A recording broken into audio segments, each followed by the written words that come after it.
And we are back in the WHHI-TV Daily News. With me now is Wendy Cummings. She is, of course, our school nurse who is here every month to give us some great pointers on keeping our kids safe and healthy. And so today, Wendy, we are talking about, it's almost the end of the school year. Things go by so quickly. So school's almost out. So talk to us a little bit about some things we should be thinking about for summer safety as we head into summer vacation. Yes, ma'am. So schools, for many schools like mine, we are out for the summer already. If not, schools are coming up with just a week or so left. So the biggest thing I would like to take home are three things. One, hydrate, of course. That is my biggie all the time. Make sure your kids are hydrating really well, drinking plenty of water, some electrolytes to replace when they're out in the sun. Even when they're in the water, you don't realize that they are still losing that water.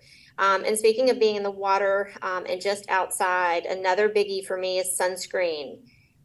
We need to be more diligent about keeping ourselves sunscreened and keeping our kids sunscreened.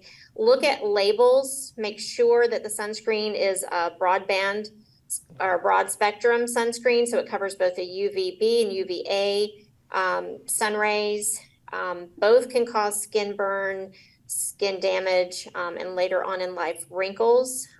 Look for water resistant. Nothing is truly, as far as sunscreen, usually not waterproof, but water resistant.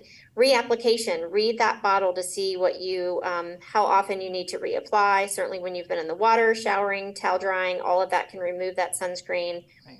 A lot of families ask, can my child, is my child too young for sunscreen? I would encourage you to reach out to your pediatrician if you have questions about whether or not to use sunscreen, and what type of sunscreen to use. Pay attention, no matter the age of your child or yourself, to the active ingredients that actually block the sun's damaging rays.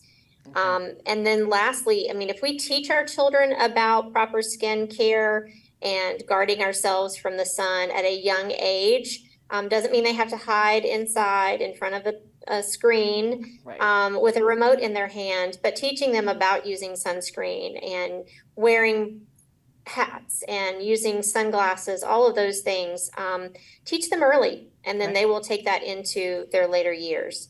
Yes. And lastly, some healthy habits. Absolutely.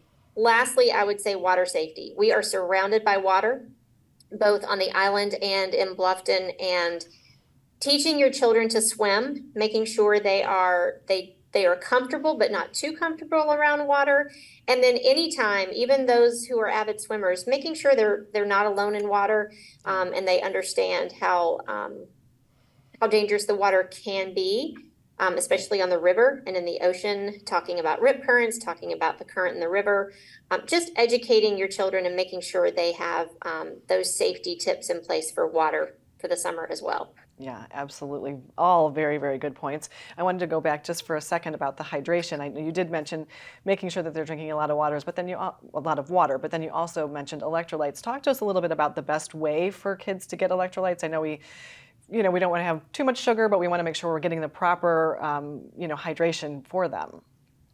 Absolutely. So, you always want to keep in mind your individual child and what their needs are.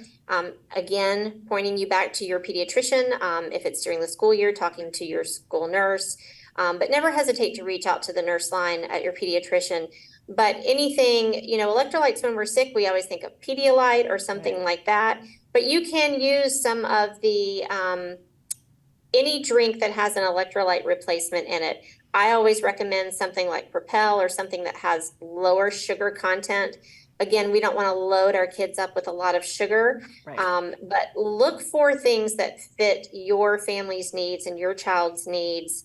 A little sugar is okay. Key to me is moderation, but finding something that fits the needs for your particular child and something that they will drink. You can provide them something, and if they don't like it, they're not going to drink it anyway. So encourage you just to look for those things that fit your individual child's needs. Well, again, Wendy, thank you so much for being here today. All excellent points. We appreciate the information so much. Absolutely. Thank you for having me. And we'll be back in just a moment, so stay with us.